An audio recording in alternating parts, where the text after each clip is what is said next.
And thank you for everyone who is here today. I appreciate you taking time out of your busy schedules to participate in this webinar, Getting to Know and Meeting the Needs of Generation Z. Our outcomes for the session today are that you'll be able to identify characteristics of Generation Z, you'll be able to describe how Generation Z differs from previous generations, and you'll be able to create library services, instruction, and programming tailored to the needs and interests of Generation Z. So I appreciate that all of you, or many of you, typed in the discussion your name, where you're from, and then what your position is there. I'd love to have a good idea of the number of academic, public, or public librarians, or maybe you're in a school or special library. So for those of you who have already typed, you don't need to do anything else, but for those of you who haven't yet, it would be helpful for me just to know what type of library you're in, and I'll do my best to tailor some of the conversation to the particular libraries that we have. So I see some public libraries, some academic college, university libraries. Good, okay, thank you. So it really looks like primarily academic and public. Wonderful, okay. I have both examples from both libraries within, so I'll try to be going back and forth between those. So born between 1997 and 2012, Generation Z is really starting to come of age, and researchers are identifying defining traits of this generation that have a direct impact on library services, instruction, and programming. So without any further ado, we will look at findings on Generation Z and then apply the findings to the work we do in libraries so that we meet the needs of this new group of young people. So Anne already introduced me, but this is a picture of me, and I'll just say a couple more things about who I am. You know my name, Lauren Hayes, and I've been an instruction librarian for about 9 years now, and I spend a lot of time thinking about teaching and working with Generation Z because they're now our college students. I've taught freshman seminar during 5 separate academic years, and I actually had the opportunity to reframe information literacy in one of our freshman seminar classes last fall, which was entirely made up of Generation Z. I really enjoy working with this generation, and I've learned that there are some things that I need to just reconsider as I have kind of worked over the years with different groups. But one thing I want to say before we jump in too much about kind of an overview of Generation Z is that I recognize any discussions of generations is a complex topic. No two individuals are the same, and they're each going to bring their own experiences to every situation. So I recognize that in this presentation I'm going to be generalizing, so I hope that you can forgive me for that, but also know that we're trying to look at broad trends here and how those broad trends within the generation will impact the work you do and the services that you offer in the library. As you get to know your own individual library users, you may discover other traits that you need to consider for your library as well.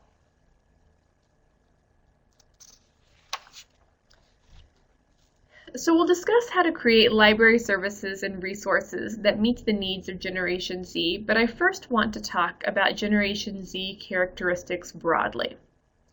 According to an article in Bloomberg, this generation, or Generation Z, has 61 million individuals in the United States alone. They're roughly between the ages of 7 and 22. They were born after the internet went mainstream. The oldest of this generation were about 10 when the iPhone was introduced. And this means that they are the biggest generation globally. Further, things to consider are they're ethnically diverse, socially tolerant, globally connected, environmentally aware, and one of the nicknames for this group is philanthrope teens, So kind of a play on philanthropy and teenagers. So they are passionate about their causes, in other words. And so again, that information comes from Bloomberg. So according to this Pew Research data, Generation Z users, or library users, were born from 1997 to 2012. So as I said in the last slide, the oldest of this generation is now 22 and the youngest is 7. So our library users who are teens, upper elementary students, and some young adults are now from this generation, and really actually have been from this generation for a while. I'm curious if you have seen any changes in your library users based on this new generation that is starting to use our libraries more frequently. If you have seen any of changes, feel free to type that in the chat box. I'd love to kind of record some of your own insights there.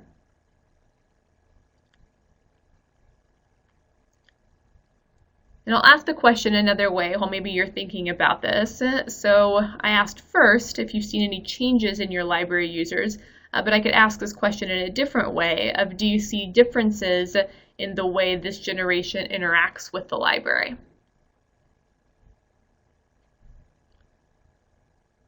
See one person typing, so I'll give it a minute. Okay, so one is increased collaboration. Great, that's one difference that you've seen with this generation versus maybe previous generations. And I think you're going to be right on with that, because that is kind of a broad trend that we're seeing with a lot of individuals from this generation. Kelly says they need less help with tech.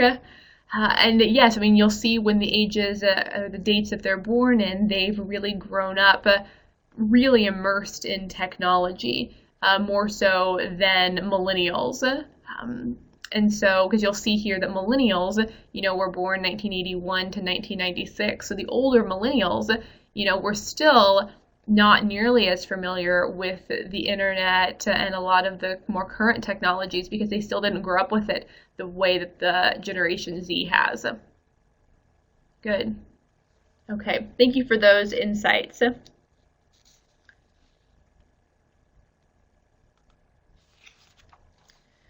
So if you look closely, you'll see that this McKinsey & Company report actually defines Generation Z as those being born between 1995 and 2010, which pushes them down from 2 years from the Pew Research and Bloomberg's.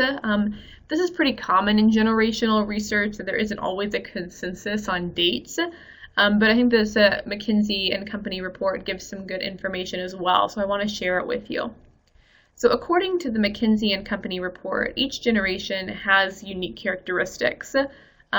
Generation Z has lived in a context that includes many social networks, a lot of mobility, and more than any previous generation, they are the true digital natives, which really gets to what Kelly was saying about that they don't need as much help with tech.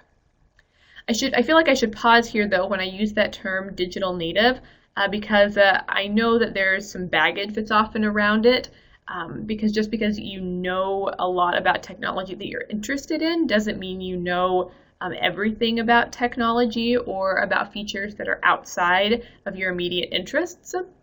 Still, though, Generation Z has a lot more native experience with technology than previous generations. And this technology interaction has impacted their attention spans. And some marketers are saying that their attention span is 8 seconds, which is actually 4 seconds less than the attention span that's been assigned to millennials. So regarding common behaviors, Generation Z, and I'm quoting here from this McKinsey & Company report, the key point is not that they define themselves through only one stereotype, but rather for individuals to experiment with different ways of being themselves and to shape their individual identities over time. Additionally, Gen Zers are radically inclusive. They don't distinguish between friends they meet online and friends they meet in the physical world. Also, Gen Zers believe in the importance of dialogue and are willing to accept differences of opinion with institutions in which they participate, and even differences of opinion within their own families. So another quote from this McKinsey report says that Gen Zers with vast amounts of information at their disposal are actually more pragmatic and analytical about their decisions than members of previous generations were. 65% of the Gen Zers in the survey that this McKinsey and Company did said that they particularly value knowing what is going on around them and being in control. So this generation of self-learners is also more comfortable absorbing knowledge online than in traditional institutions of learning. I think that also speaks to a lot of their K-12 schooling experience. There's been a big growth in the last 10 years on online K-12 schooling. And so a lot of members of this generation have actually grown up taking online courses, middle school, high school, even all the way down to elementary school. And even if they are still in a traditional, what we think of as a traditional K-12 school, they often will have kind of a hybrid approach to learning. While there'll be activities that they complete online, they're not turning in paper, they're submitting everything electronically. So that idea that they're more comfortable absorbing knowledge online really speaks to just kind of the learning environment that they've grown up in. So regarding their consumption practices, or what they purchase, a quote about Gen Z, again from this McKinsey and Company report, says that they're more pragmatic and realistic consumers. They expect to have access and to be able to evaluate a broad range of information before purchases. So they're going to really try to do their research and understand what they're spending money on. And then there's just two more quotes that I want to read from this report that I thought were good and could be helpful for us. So the first quote is, "The core of Gen Z is the idea of manifesting individual identity. Consumption therefore becomes a mean of self-expression, as opposed, for example, to buying or wearing brands to fit in with the norm of groups." So they're all about self-expression. They're all about manifesting who they are. And the second quote is, "The point is not to have a politically correct position on a broad range of topics. Instead, it should choose the specific topics or causes that make sense for a brand and its consumers, and to have something clear to say about those particular issues." So they're really looking for places where they consume or they buy things for that company to pick something that they're passionate about, and then to really kind of speak to that, and that all the values and everything need to align. I'm going to come back to this when we talk about a little bit about library marketing in a bit. But I'll finish this quote here. "In a transparent world, younger consumers don't distinguish between the ethics of a brand, the company that owns it, and then its network of partners and suppliers.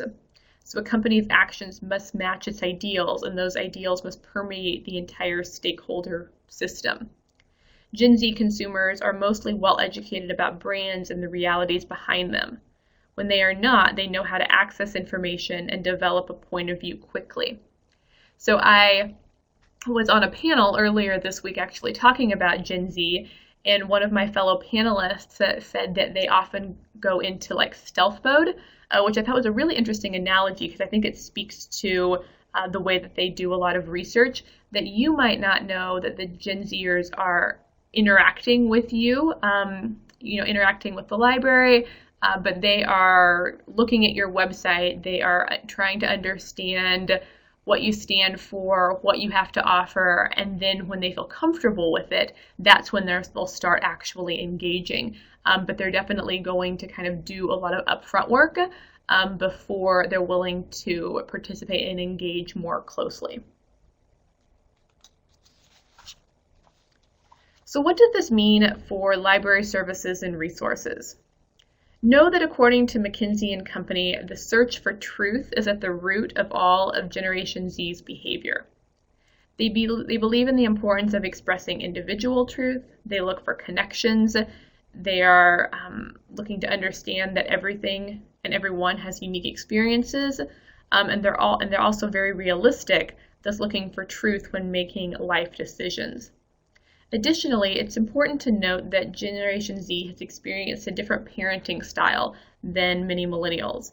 Generation Z was primarily raised by members of Generation X, who were latchkey kids themselves, and again, I'm making some generalizations here, but they were left more to their own devices than millennials were.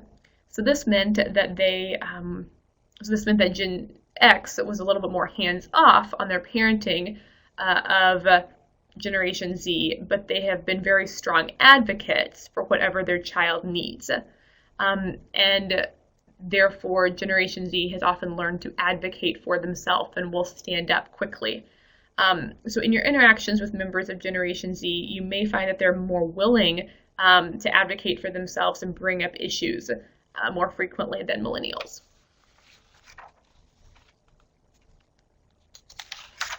So one other thing that I think it's important for you to know about this generation, and this comes from the Pew Research Center, is that members of Generation Z are entering adulthood with less experience in the labor market than prior generations. So roughly 1 in 5 15 to 17-year-olds in 2018 reported having worked at all during the prior calendar year, and that's compared to 30% of millennials that were 15 to 17 in 2002. Almost half of early baby boomers, so 48% of the same age group, worked in 1968. So you can see that, again, Generation Z is just going to enter adulthood with less labor experience than other generations have had. So now let's talk about creating library services for Generation Z. As we go through this section, please type any of your ideas in the chat box. Or if you've already implemented services to meet the needs of Generation Z, feel free to share those too.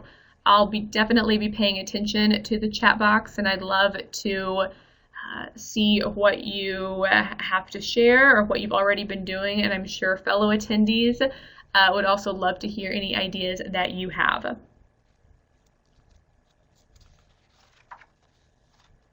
So key ideas to focus on when creating library services for Generation Z are to emphasize the relevancy of different services and resources, to promote the idea that libraries support the common good, and to focus on how libraries are community-centric.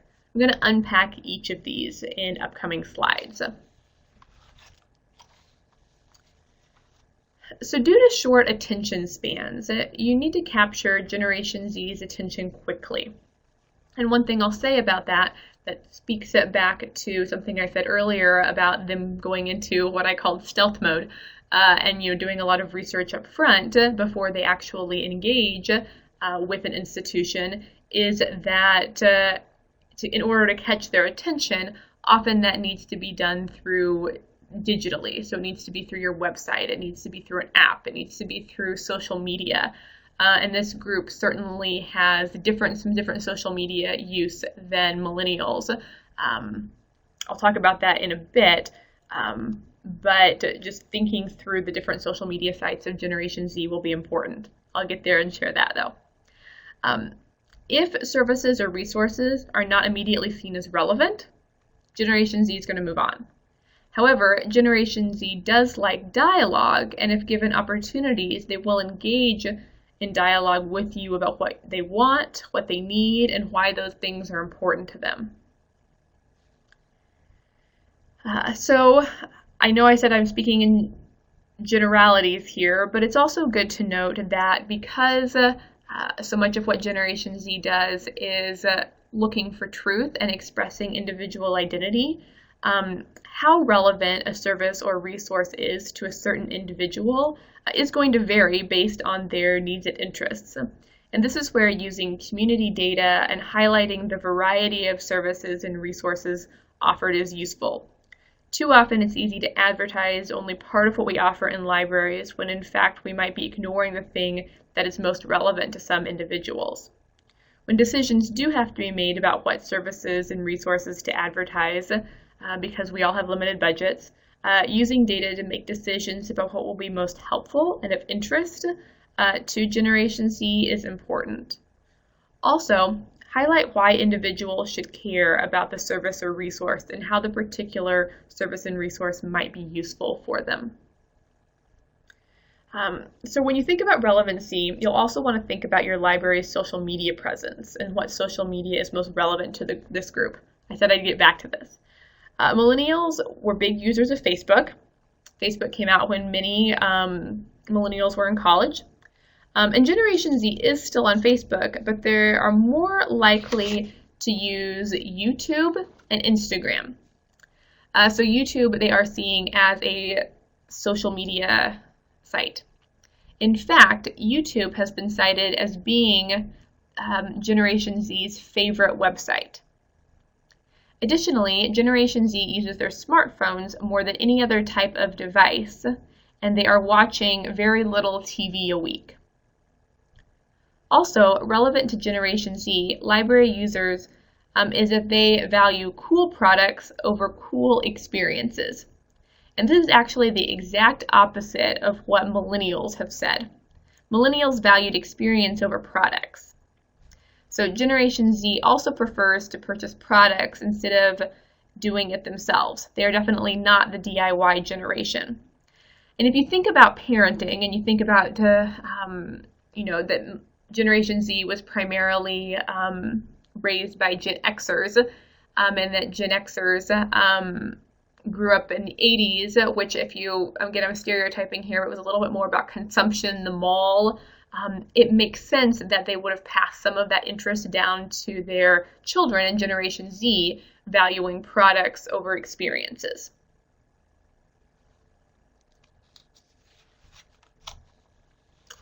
Okay, so in general, Generation Z is ethical. From a business standpoint, companies should be attuned to three implications for this generation. That consumption is access rather than possession, consumption as an expression of individual identity. We're going to keep hitting on that individual identity. I think you'll see that over and over again. And that consumption for this generation is a matter of ethical concern. So I know I've already talked about their ethics, and we're going to get to more of that here. For libraries, this means making sure that library values underscore practices and that our practices reflect our values. Generation Z is going to value easy access to your library resources, and they're going to want to consume content that meet their individual needs. They're also going to care if both those things are done with the best intentions to meet the needs of the widest number of people. Generation Z expects everyone to be treated well and will be offended when they witness something they deem as unethical or disrespectful, even if they do not personally belong to the group being disrespected. To them, everyone is equal and everyone deserves the greatest respect. For librarians, of course, we respect our library users, but it's just good to be aware that this generation may notice some of our blind spots and will call us on it. Additionally, according to the McKinsey report we looked at earlier, we discussed Gen Zers do their research on brand and companies. They expect the actions of the library staff and the resources in the library to match the ideals set forth by the library. Now, members of this generation can agree with the library as an institution, and they're okay having conversations about why they disagree with something. However, they'll lose respect for the library as an institution if the mission, values, and actions are not in line.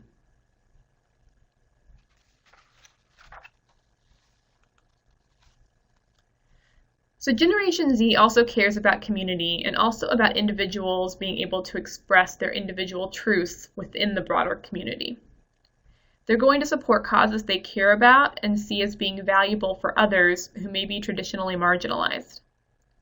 When marketing to Generation Z, it will be important to emphasize what libraries do to benefit communities, groups of people, and individual pursuits. Generation Z wants to be radically inclusive, so they are okay with people who do not see the world the same way they do. They want to include everyone.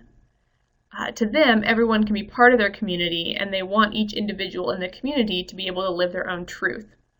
For libraries, this means finding explicit ways to be inclusive while offering opportunities for each individual to express themselves in different ways. So I'm curious, I'm just going to pause here at this point, and I asked a question earlier, if any of you have already started creating services or modifying any resources for Generation Z. And so I'm curious if any of you have ideas or thoughts about kind of the community aspect, kind of that common good aspect, or just the relevancy of services and resources. I see Pamela is typing, so I will give her a minute to do that. There's a lot of ways that we can take this as libraries, each one of these things, and I do think that, for our communities, it's going to look a little bit different for each of us. So Pamela says we provide both Mac and PC computers and laptops to use and to borrow, which really does speak to, it gives them some choice on and the brand loyalty. That's good. We also started providing phone chargers, calculators, and fans to meet their needs. So I love fans. I've never thought about that. That is a great thing to add. Phone chargers, absolutely, because they are on their phones more than any other device, and calculators too, because especially graphing calculators are very expensive, and so if you can provide access to those for the time they need it, that's fantastic. And I think that, providing resources of those different things really does kind of speak to the value that we have as libraries, that we're a resource for the community. And so you are being that, and they'll see that kind of alignment play out. Good. So Brittany says the librarians at the college have offered themselves up as a student club advisors. This makes the library a central hub on campus and creates a sense of community. So far, the clubs advised by librarians have been started by Generation Z students. That's wonderful. I think that's a great way to get involved. One of my kind of ideas with working with student groups on campus is always that if they can learn a face and learn that they're comfortable with librarians, they're more likely to come and ask me or my colleagues for help when they're working on homework assignments. And so I think that's a great idea. I'd love to hear what type of clubs they've started, Brittany, if you want to share that. Deanna shared that we have increased resources about diversity and inclusiveness. Wonderful. Yeah, that's great. That definitely does speak to their interests. Absolutely. So Brittany says one of the clubs that has been started is a gaming club. So yeah, gaming is a big thing for this generation, was for millennials too. But one thing to even consider with Generation Z is that gaming has made its way again into the K-12 environment much more than millennials experienced. Everything from Minecraft is a big thing that Generation Z has experienced in K-12 settings, to just other gamification strategies. And so they're going to often be more, again, native, maybe game players than other generations. And then Brittany also said, another club is Rotaract, I hope I'm saying that correctly, which is Rotary for college students. Oh, wonderful. That's fantastic. That definitely has that community focus, which we were talking about earlier. And then another post here, and I'm sorry, I don't know if I am going to say your name correctly. We do the same resources and whiteboards, 3D pins, board games. Excellent. So you're thinking through, okay, that 3D pins, that's something that is really fascinating, really fun to use. Probably isn't something that a lot of students are going to own, so you're definitely providing those resources. Good. And board games, yeah, you're definitely getting to that native gamer and those Generation Z. And so Brittany has also said that civic engagement is very big for them. Yes, it is really interesting because that's how I put in that community piece there. Civic engagement is much more important, I think, for this generation than it was for millennials. Again, just to kind of what they've grown up with, how they've seen the world. I think they are more willing to have those conversations in tough places, maybe. Okay, so I appreciate everyone. Please feel free to continue typing in, but let's look specifically about some types of resources that we can add into the library for this generation. So digital content is important because Generation Z is that first truly native generation. They grew up with social media and tech in a way that millennials did not. The type of digital content that Generation Z expresses an interest for at this point is very YA focused, so young adult, which makes sense. They are young adults themselves. And so according to an article in Book Riot, or on Book Riot, the books that they say define their generation are the Percy Jackson series, Hunger Games, Twilight, and then more recently books like Fault in Our Stars. Generation Z value quick access to content, and I mentioned those shorter attention spans earlier. So as digital content becomes more interesting and more accessible, there continue to be a shift in reading habits. However, despite Generation Z's love for all things digital, Generation Z still reports preferring to read in print because of the experience. They read a lot, or a huge amount of content online already, and reading in print is often a nice change for them. I find that this is true of my students as well. They'll still tell me they prefer to read a book in print. However, they are less likely to come and get the print book when they can download the ebook.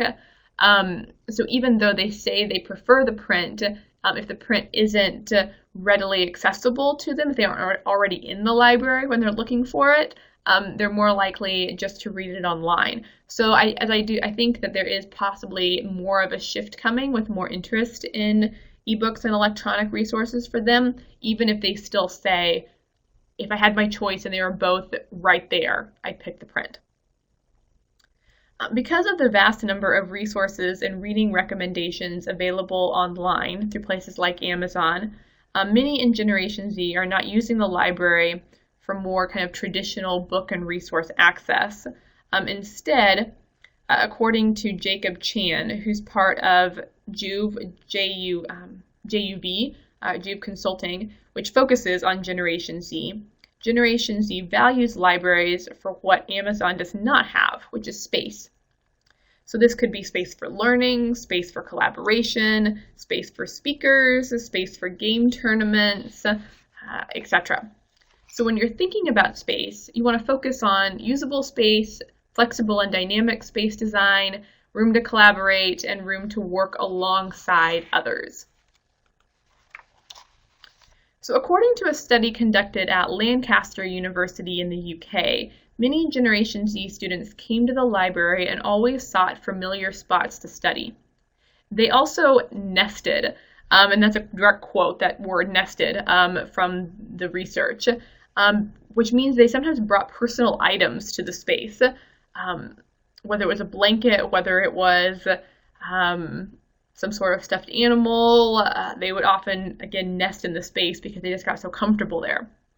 Second, space was used for a variety of activities at once. Students would eat, text, read, talk to friends, and do many different activities, all from the same spot in the library.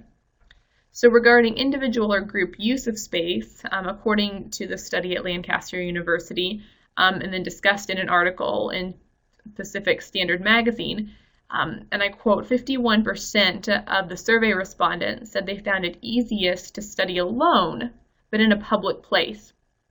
32% preferred to study alone in a private place. But again, 51% found it easiest to study alone in a public place. I wanted to reemphasize that. Still, the observations from the study showed that many students were not working alone, but with friends. Many academic library redesigns and refurbishments reflect a generational change towards more collaborative work, which is good. Still, though, the Generation Z working practices, there's often sometimes less collaborative work, which means joint projects, and more simply, and this is a quote here, they were working alongside each other. So they might not be working on the same project, but they're working in what looks like a group, all on their own individual projects. So that's something to consider. So according to an article in DIMCO about library space design, Their research discovered 3 themes for Generation Z. The first theme is the need for intuitive design, and this means in some ways design should be invisible and users should just know how to engage with the space. Specifically, and I quote, "Intuitive designs are not formal, they hand ownership of the space to the user," and it's a concept that might be described as together alone. So an intuitive design combining individual study with group activities, but without boundaries or restrictions. And so that, again, that really does get to that idea that students are always collaborating as much as they're working together on individual projects. The second theme from that DIMCO report is managing the space. For Gen Z, there are demands for further support, such as power sockets. We all need more electrical outlets everywhere, I feel like. Generation Z needs mobile device chargers, group study hubs, iPad and tablet loan options, furniture solutions. If the furniture can include power outlets, all the better. And then the third theme is just preparing students for the future. And so thinking about, office spaces, what future office spaces will look like. So, whether it's co-working, that idea is very popular still, especially with millennials, but we want to think about what these Generation Z students are going to experience. And then also when thinking about library design, think about what K-12 classrooms that they're coming from. There's been a trend recently in K-12 for flexible seating. So it's not, desks and rows. It's not even tables and chairs sometimes. Sometimes, as this comment in the discussion says, blankets and beanbag seating are very popular in your library. And sometimes that's often what they're experiencing in their K-12 classrooms. There'll be beanbags. There'll be kind of exercise balls for them to sit on. There'll be the more traditional chair, but there's a lot of options there. The research is still out, I will say, on whether flexible seating is always a good option, but it's certainly been a trend. I'll say that. Let's talk about programming examples. Because Generation Z values the space offered by libraries, programming can continue to be an important part of services and resources offered for this emerging generation. When thinking about the types of programming your library should offer, keep a few things in mind. 1, Generation Z values relevancy, so these users want content they see as practical. 2, Generation Z values truth-seeking, so when users want opportunities to express their own truth and then hear others express theirs. And then 3, since Generation Z has grown up with technology, they do actually see both the shortcomings and opportunities of tech in ways that previous generations may have not. They still use technology all the time, but they also value face-to-face communication as well. At times, they find technology gets in the way of real relationships, and they'll tell you that. Therefore, for programming, find ways for Generation Z to meet others because they often see tech as a barrier and feel isolated. The oldest were 10 when the iPhone came out. And so there's been a lot of research around technology in this generation and mental health issues. And so I think they're aware in ways that, again, previous generations were not, about how tech can be a barrier. And so they are often looking for ways to connect face-to-face. It's also good to realize that Generation Z produces much of their own content. They are not just consumers of media, but instead are constantly creating it as well. So if you can create programming that supports the idea of library users being producers of content, I think you'll get a lot of attendees. Earlier, I shared that Generation Z has less work experience than previous generations. This may be an opportunity for libraries to support young people with programming on the use of business technology tools that they'll experience in the future. And this could be everything from Outlook to Microsoft Teams to Slack or whatever it is that is popular in your area. So let's talk some about instruction examples. So the first thing that has to be considered is that information literacy topics need to be relevant. As we learn, Generation Z students live life pragmatically. Additionally, members of Generation Z are used to having access to a lot of information and are known for being analytical in their decision making. There are a few ways to create relevant topics. First, when working with a class or an individual or with a program opportunity that your library is offering, think about search strategies that are going to be helpful to let students select topics to research that they're interested in. Second, to the extent that it's possible, connect information literacy skills directly to real-life experiences. Make the content applicable as soon as possible. This generation prefers content that is not abstract, but instead is grounded with a clear purpose. The second thing that should be considered when thinking about library instruction is that topics should be diverse. This generation doesn't define themselves by one thing, so don't make assumptions about students and interests. Instead, get to know them. Find ways to connect with them at the beginning of a session. You can connect with them by asking a few questions about their interests, or you can do a reverse exit slip where you have them write down areas of interest and then collect them and then use those as you're demonstrating searching online or in databases online. Or another suggestion is to use kind of big sticky notes and let students develop research questions as a group.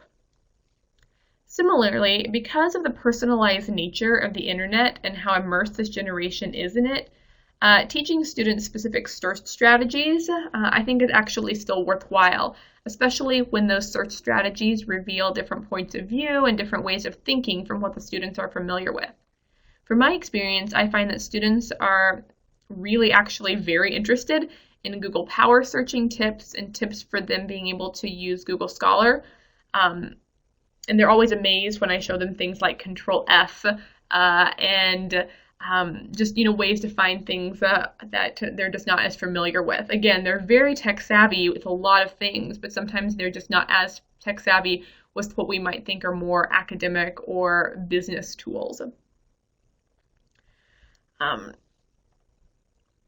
So additionally, Generation Z is ethical. They care about the environment, fair trade, and good working conditions. They're ethical consumers. So due to this, I believe there's a lot of room for conversations and lessons around the idea or frame of information having value, which is the ACRL Information Literacy Framework. Again, so information having value. From my experience, students have not considered information from this perspective, or a lot of them haven't. But it clicks as soon as I describe many ways societies attach value to information. From there, doors often open to conversations about open access, information privilege, privacy, and information ownership. Personally, I think the information has value frame is one that is particularly useful for this generation. Because if this generation starts to understand the true value of information, they're more likely to take information access and information use more seriously. And additionally, this frame just aligns well with the concepts that Generation Z already values. Since Generation Z has little work experience, but a lot of experience online and social situations, it will be important to help students understand the similarities and differences between how information is communicated in a variety of settings. I often find this is one of the more challenging aspects of my work. Students know a lot about social media, which really is a useful skill. Please don't hear me say it's not. What they do not know a lot about is how information in the corporate business world and academic worlds is shared. Therefore, they need help understanding the concept of authority and what authority means to different audiences. Generation Z may also need guidance in how to read many of the resources that they'll be exposed to. Using strategies for critical reading can be particularly useful for this. So this kind of brings me to the end. I have a reference slide here, but we've got about 10 minutes, so I'd love to take questions at this point, hear any more of your ideas about resources and offerings that your library can do for Generation Z, or anything that has any ideas that have sparked from this session. I'd love to hear those as well. So just to kind of reiterate the last 3 points that I made, were just kind of different space usage, different programming examples, and then looking at different types of instruction settings or ways to conduct instruction at your library, which might be most beneficial for the academic librarians here.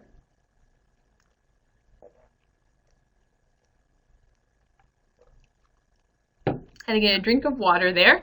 That's why there was just a bit of silence. But hopefully this is getting your brain juices flowing and you're thinking about ways that you can support this new generation that is here. They are using our libraries, whether it's an academic library or a public library, and they will be here for quite some time because the youngest, again, is 7. So I see a few people typing, so I will wait until some of those pop up. While we're waiting, Lauren, I got to say this is amazing stuff. The fact that you're putting all this together is really terrific. Well, thank you. So we did get one comment. They have adulting workshops. Great. And budgeting time management workshops. Yeah, those are all really important things. I think really speaks to some of the, for lack of a better way to say it, skill gaps that this generation is going to have because they maybe didn't have as much work experience. So they're not going to have had to do budgeting as much or time management. Yes, time management is something you have to learn in school, but perhaps equally we learn it on the job as well. So Kelly says, do they have a name for the generation after Z? Not that I've seen, no. I haven't seen anything yet. It normally takes a generation, I think, getting at least upper teens, maybe mid-teens, before they really kind of start solidifying something for it. We are out of letters now with Generation Z, so I don't know what they will call it. Occasionally, instead of Generation Z, you'll see the term post-millennial in the literature, but for the most part, Generation Z is what they're referred to. Brittany asks, have you come across much research or information about how Generation Z interacts with other generations? There's some out there. Certainly it's going to be more from the kind of human resources side, just because I feel like workplace relationships, it's where a lot of that will come out. I'll be honest, I didn't read through a ton of that in preparation for this just because it wasn't what I was going for. But if you're looking for that Generation Z interactions, I would definitely recommend doing some searching on the human resource business literature, and you will definitely find some things. From conversations I've had and what I have read, I will say that it's not that they don't get along with other generations, it's that they question a lot and are willing to stand up for themselves. And so that doesn't always come across, at least other generations often don't respond as well to that, just because they aren't as used to it. I got to tell you, that even describes my 4-year-old nephew and my 9-year-old niece. Yeah. Yeah. Well, your 9-year-old niece is definitely Gen Z, so. Good. So Pamela, you asked, are they interested in 3D printing enough to supply this option for them? So 3D printing is one of those things that I feel like is kind of a mixed bag. I feel like there's a lot of potential there, but sometimes the technology we can use it, but it still isn't doing some of the amazing things that we can see when we watch a YouTube video. We know they can build houses. We know it can print food, but it's hard to do that in a library setting. We don't want a house built in the middle of a library. So I think it is something that they are getting some experience with in K-12. So I really think, especially if you're struggling to know if that's the case in your setting, maybe reaching out to some school librarians in your area to see if that's something that they're, learning about in school, if they're getting opportunities, or if they've had opportunities in the past. I think the school librarians would be able to give you a pretty good idea of whether or not it's worth buying for your library or not. I do think that's going to vary a bit. Perfect. And then Pamela, you said when you mentioned that they value dialogue, is this mainly one-on-one or in groups? I think both.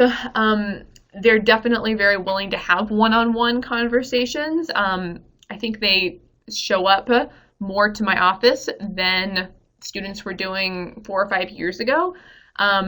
Because again, I think they sometimes just get tired of email. They're not big email users. They're out there, they text, they use social media, they send Snapchats. And so they get annoyed with email and just show up instead. So they're fine with those one-on-one conversations, but they're also very good with groups typically, because so much of what they do is group oriented. Even again, if they're not working collaboratively with the whole group, they're still in a group while they are working on their own project. I've got a question for you about the researchers. Do researchers actually go into things like daycare centers? Because I would think that some of the behaviors you're describing would show up in a daycare environment. So I have, and I'm not saying they don't, but I haven't seen any research that specifically speaks to that it was done in a daycare setting.